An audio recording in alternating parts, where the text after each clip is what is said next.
So for the next application that I wanted to present to you guys would actually be PearDeck, which I am honestly still learning how to do.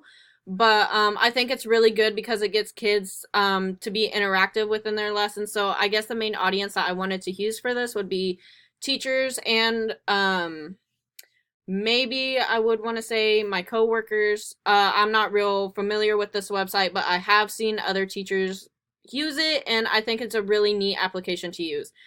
The purpose of this is to get kids to be interactive, like I said.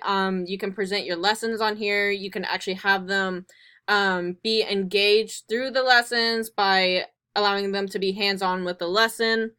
The ISTE standards that I would use would be for 5A and 5C.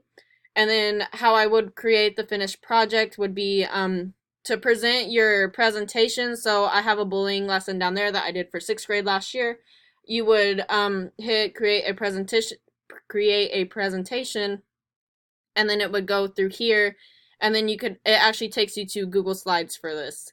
So then you could add as many slides as you want, put your content in there that you're trying to get across to your kids, and all of that good stuff. You can also have a vocabulary list through here, which I'm not going to be clicking on a bunch of stuff through this website because it keeps saying that I need to authorize to get logged in, so I'm not really sure what I'm doing wrong there.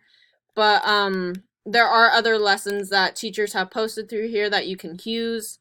And just see if your district would allow you to use this application and they would actually pay for it so you guys could use it for free. There are a lot of other things that you can put in here through your drive, and I just think it's a really neat website to use.